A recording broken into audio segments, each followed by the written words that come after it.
Welcome to T-SAT Indian జాగ్రఫీలో భాగంగా భారతదేశం జనాభా గురించి ప్రస్తుతం చర్చించడం జరుగుతుంది. మన దేశంలో ప్రతి 10 సంవత్సరంలోకి ఒకసారి 20 కోట్ల జనాభా పెరుగుతుంది.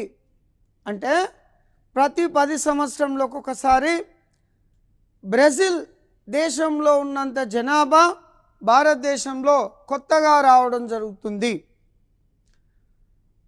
మన దేశంలో ప్రతి ఒక్క సంవత్సరం ఆస్ట్రేలియాలో ఉన్నంత జనాభా భారతదేశంలో కొత్తగా రావడం జరుగుతుంది. అంటే ఎవ్రీ 10 years బ్రెజిల్లో ఉన్న జనాభా మన దగ్గర తయారవుతుంది. ఎవ్రీ 1 yearకు ఆస్ట్రేలియాలో ఉన్న జనాభా భారతదేశంలో కొత్తగా రావడం జరుగుతుంది. భారతదేశం మొత్తం జనాభాలో పురుషుల జనాభా శాతం 51.47%,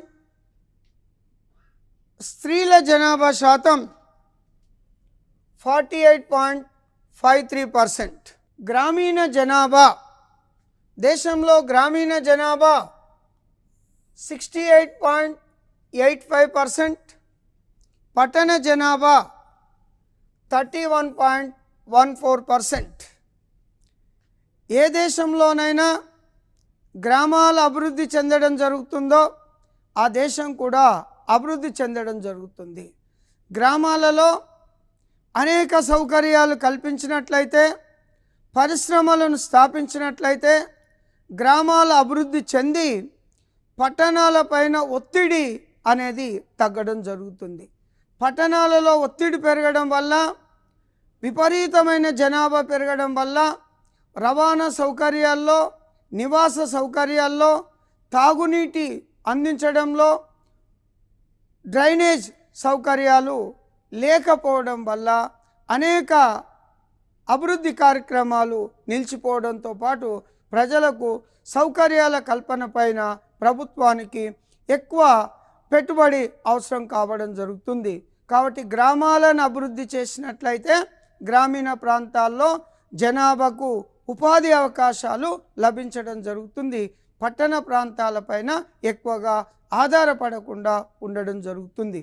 గ్రామాల దగ్గరలో విద్యా సౌకర్యాలు, వైద్య సౌకర్యాలు మరియు అనేక అభివృద్ధి కార్యక్రమాలకు సంబంధించిన సేవా సౌకర్యాల కల్పన జరిగినట్లయితే పట్టణ ప్రాంతాలపైన ఎక్కువగా ఆధారపడరు.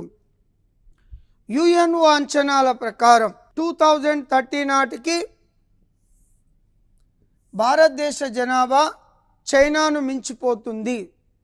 అంటే ఆల్రెడీ చైనా జనాభాను భారతదేశం దాటింది. ప్రపంచ జనాభాలో భారత్ మొదటి స్థానంలో కలదు. మన దేశంలో ఉత్తరప్రదేశ్, మహారాష్ట్ర జనాభాను కలిపితే అమెరికా జనాభా కంటే ఎక్కువ అవుతుంది. అమెరికాలో ప్రస్తుత జనాభా సుమారు 35 కోట్లు మాత్రమే. మరి ఉత్తరప్రదేశ్, మహారాష్ట్ర జనాభాలను కలిపితే అమెరికా కంటే ఎక్కువ కావడం జరుగుతుంది. ఇక అతి తక్కువ జనాభా గల దేశం వాటికన్ సిటీ, సుమారు 1000 మంది మాత్రమే ఉంటుండ్రు. వాటికన్ సిటీలో అంత తక్కువ ఎందుకు ఉంటుందంటే, వాటికన్ సిటీ ఇటలీలో ఉంటుంది. రోమ్ నగరంలో వాటికన్ సిటీ పోప్ అధికార నివాస గృహం. దానికి ప్రపంచవ్యాప్తంగా ఒక దేశం హోదా ఇవ్వడం జరిగింది. ఈ 1000 మంది అనేది అందులో పనిచేసే వాళ్ళు, ఉద్యోగస్తులు మాత్రమే. దానికి ఒక ప్రత్యేక గుర్తింపు ఇవ్వడం జరిగింది వాటికన్ సిటీకి. ఇక అమెరికా,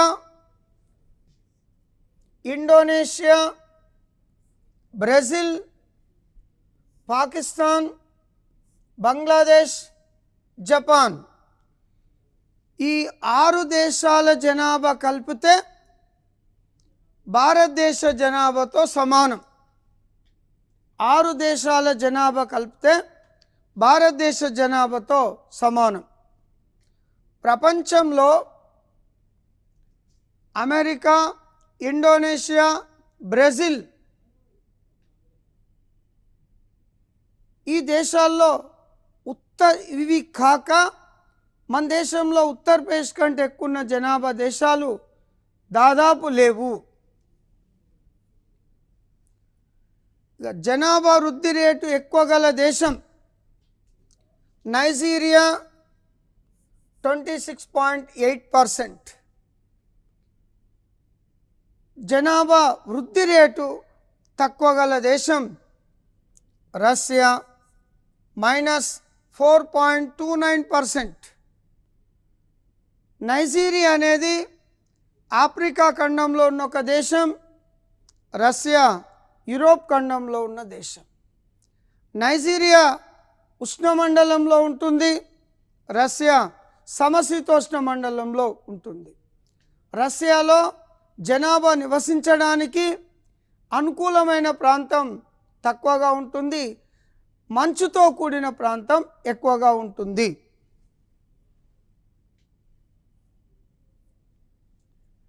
జనాభా వృద్ధి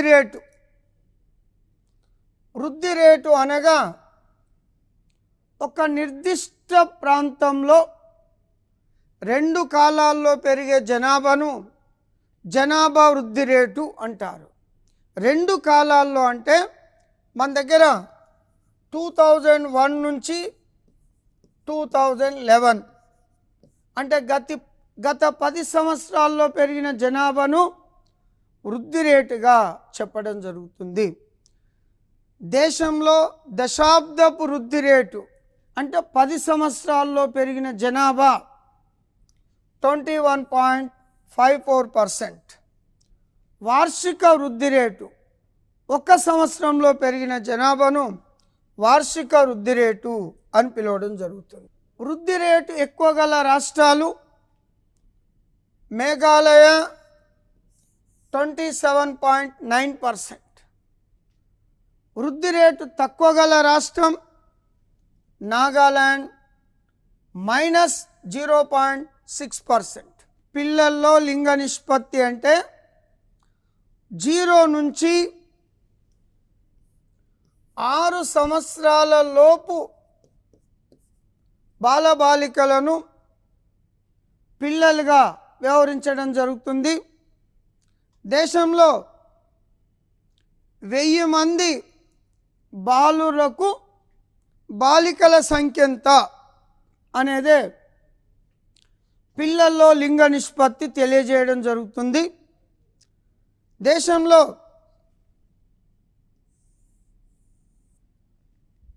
పిల్లల్లో లింగ నిష్పత్తి 1000 మంది బాలురకు బాలికలు 919 మెంబర్స్. గ్రామీణ ప్రాంతాలలో 923.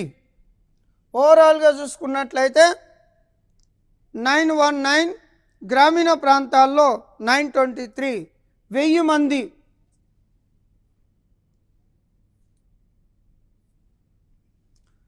పట్టణ ప్రాంతాలలో అయితే 905,000.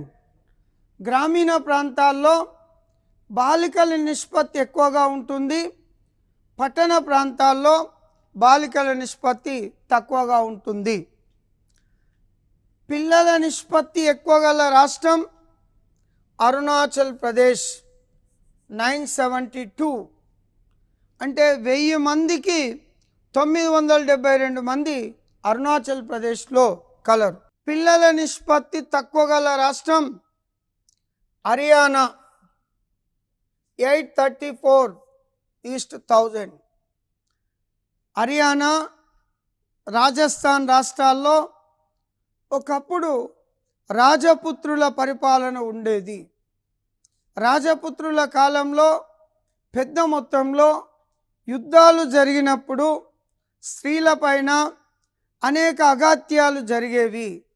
అప్పటి నుంచి ఈ 2 రాష్ట్రాలలో బాలికల నిష్పత్తి అనేది తక్కువగా ఉంటుంది, ప్రస్తుతం కూడా తక్కువనే ఉంది. ఆంధ్రప్రదేశ్లో పిల్లల్లో లింగ నిష్పత్తి 944,000. తెలంగాణలో పిల్లల లింగ నిష్పత్తి 932,000. పిల్లల లింగ నిష్పత్తి ఎక్కువ గల కేంద్రపాలిత ప్రాంతం అండమాన్ నికోబార్ దీవులు 968. తక్కువ గల కేంద్రపాలిత ప్రాంతం ఢిల్లీ 871. అక్షరాస్యత లిటరసీ రేట్. అక్షరాస్యత అంటే దేశంలో 7 సంవత్సరాల కంటే ఎక్కువ వయసుండి ఏదైనా ఒక భాష రాయడం చదవడం వస్తే అటువంటి వ్యక్తిని అక్షరాస్యుడిగా పరిగణించడం జరుగుతుంది. అక్షరాస్యుడిగా పరిగణించడం జరుగుతుంది. దేశంలో అక్షరాస్యత శాతం 72.98%. అంటే 100 మందికి తీసుకున్నట్లయితే సుమారు 72 మంది చదువుకున్న వాళ్ళు ఉన్నారు. పురుషుల్లో అక్షరాస్యత 80.9%. పురుషుల్లో అక్షరాస్యత. స్త్రీలలో అక్షరాస్యత 64.63%. దేశవ్యాప్తంగా స్త్రీలలో అక్షరాస్యత కల్పించడానికి పెంపొందించడానికి కేంద్ర ప్రభుత్వం ఆయా రాష్ట్ర ప్రభుత్వాలు అనేక చర్యలు తీసుకోవడం జరుగుతుంది. అనేక కొత్త పథకాలను కూడా ప్రవేశపెట్టడం జరిగింది. దేశంలో కానీ రాష్ట్రంలో కానీ గ్రామీణ ప్రాంతాల్లో కానీ స్త్రీలలో అక్షరాస్యత ఎక్కువ ఉన్నట్లయితే వాళ్ళు అనేక అభివృద్ధి కార్యక్రమాలు చేపట్టడానికి అనుకూలంగా ఉంటుంది. మరియు ఆ ఇల్లు కూడా ఒక గ్రామీణ ప్రాంతంలో చదువుకున్న ఇల్లాలు ఉన్నట్లయితే పెద్ద మొత్తంలో ఆమె అనేక కార్యక్రమాలు చేపట్టి ఆ కుటుంబాన్ని పోషించడం జరుగుతుంది. కుటుంబం యొక్క అభివృద్ధికి కారణంగా ఉండడం జరుగుతుంది. అక్షరాస్యత పెంపొందించే కార్యక్రమాలను వివిధ రాష్ట్రాలు కేంద్రపాలిత ప్రాంతాల్లో చేపట్టడం జరిగింది. ఇక అక్షరాస్యత ఎక్కువ గల రాష్ట్రం కేరళ 94%. కేరళ రాష్ట్రంలో బేసిక్ ఎడ్యుకేషన్ బాగుంటుంది. అక్షరాస్యత తక్కువ గల రాష్ట్రం బీహార్ 61.8%. ఆంధ్రప్రదేశ్లో అక్షరాస్యత శాతం 67.41%. తెలంగాణలో అక్షరాస్యత శాతం 66.54%.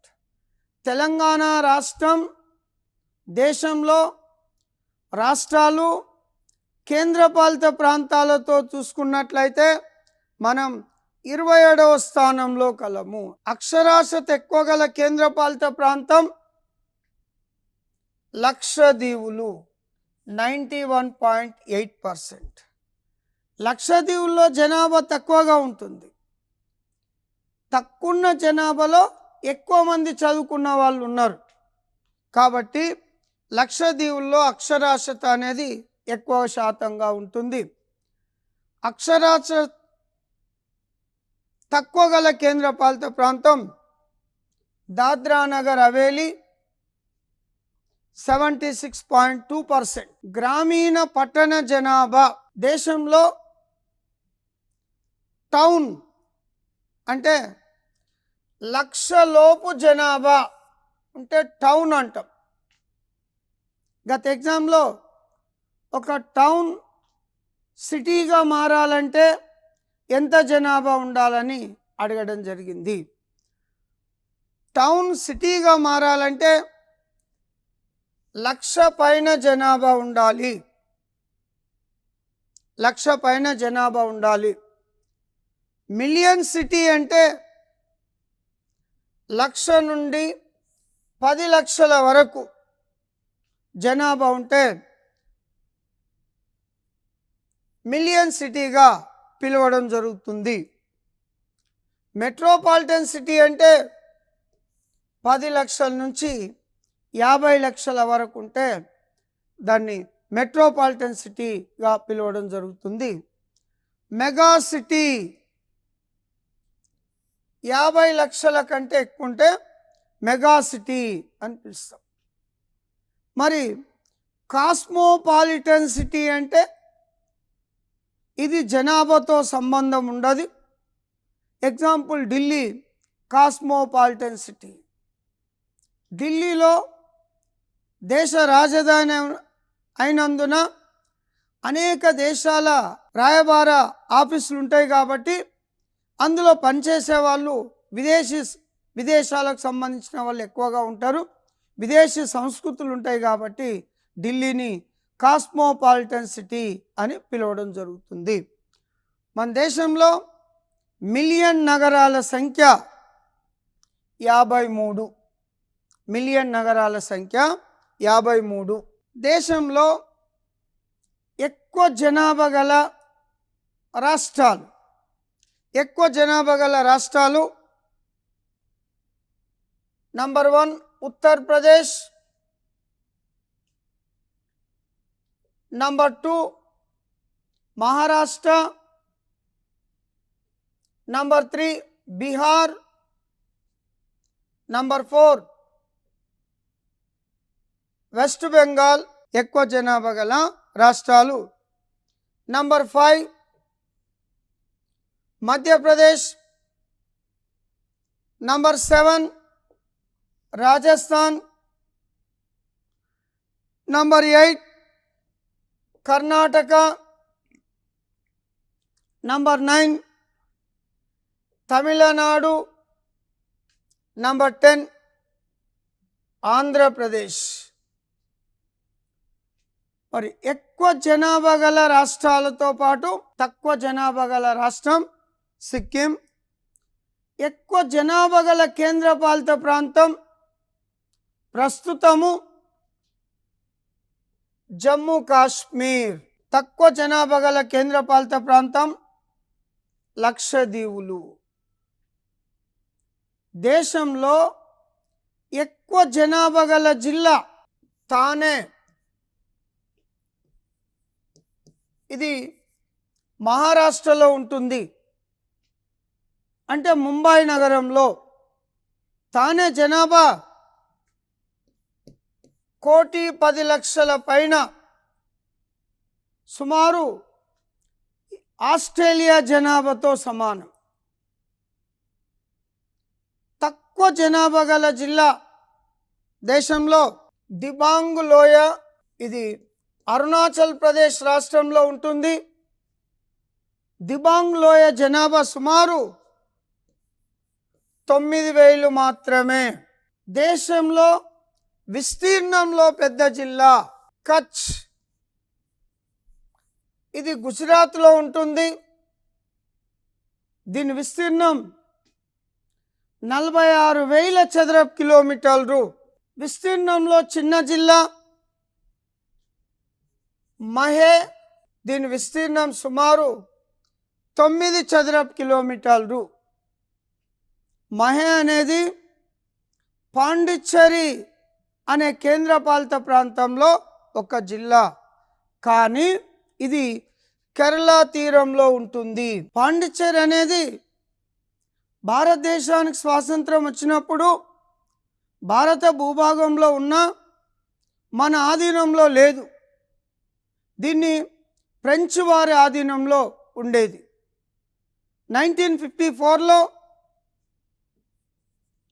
ఫ్రెంచ్ వారి ఆధీనంలో ఉన్న పాండిచ్చేరిని భారతదేశానికి అప్పగించడం జరిగింది. మరి పాండిచ్చేరి లేదా పుదుచ్చేరిలో 4 భాగాలు ఉంటాయి. అందులో ఒకటి మహే. ఇది కేరళ తీరంలో ఉంటుంది. నెక్స్ట్ కరైకల్. ఇది తమిళనాడు తీరంలో ఉంటుంది. పాండిచ్చేరి ఇది కూడా తమిళనాడు తీరంలో ఉంటుంది. యానాం ఆంధ్రప్రదేశ్ తీరంలో ఉంటుంది. కాకినాడ సమీపంలో. సో ఎక్కువ జనాభా గల జిల్లా కచ్, తక్కువ జనాభా గల జిల్లా దిబాంగ్ లోయ. విస్తీర్ణంలో పెద్ద జిల్లా కచ్, విస్తీర్ణంలో చిన్న జిల్లా మహే. దేశంలో కేంద్రపాలిత ప్రాంతాల విషయానికి వచ్చినట్లయితే ఎక్కువ విస్తీర్ణం గల కేంద్రపాలిత ప్రాంతం ప్రస్తుతానికి లడక్. తక్కువ విస్తీర్ణం గల కేంద్రపాలిత ప్రాంతం లక్షద్వీపులు. దేశంలో జనాభా పరంగా తీసుకున్నట్లయితే ఒక గ్రాఫ్, ఎక్కువ జనాభా గల రాష్ట్రం ఉత్తరప్రదేశ్, మహారాష్ట్ర, తర్వాత బీహార్, 4వ స్థానం వెస్ట్ బెంగాల్, 5వ స్థానం రాజస్థాన్, 6 కర్ణాటక. ఇది గ్రాఫ్లో ఎక్కువ జనాభా గల రాష్ట్రాలు. దేశంలో ఎక్కువ జనాభా గల నగరాలు అంటే మెగా సిటీస్. ఒకటి గ్రేటర్ ముంబై. అంటే గ్రేటర్ అంటే ముంబై చుట్టుపక్కల గల అనేక ప్రాంతాలను కలుపుకొని గ్రేటర్గా వ్యవహరించడం జరుగుతుంది.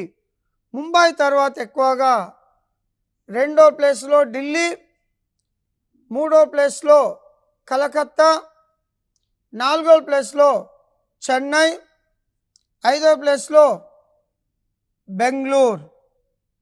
బెంగళూరు తర్వాత ఎక్కువ జనాభా గల నగరం Hyderabad, 7th place Ahmedabad, 8th place Pune, 9th place Surat, 10th place Jaipur.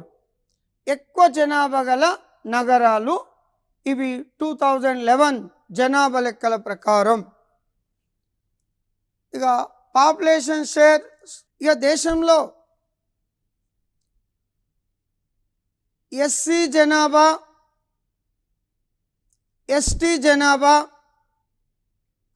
తీసుకున్నట్లయితే షెడ్యూల్డ్ కులాలు, షెడ్యూల్డ్ తెగలు. భారతదేశంలో షెడ్యూల్డ్ తెగలు సుమారు 722 తెగలు కలరు. ఎస్సీలలో 1000 ఎబో అంటే షెడ్యూల్ కులాలు ఉండడం జరిగింది. మన దేశంలో ఎస్సీ జనాభా ఎక్కువ గల రాష్ట్రం ఉత్తరప్రదేశ్. ఎస్సీల జనాభా శాతం ఎక్కువ గల రాష్ట్రం అంటే పంజాబ్. శాతం పరంగా పంజాబ్, జనాభా పరంగా ఉత్తరప్రదేశ్. ఎస్సీ జనాభాలో ఎక్కువ గల కులం చామర్.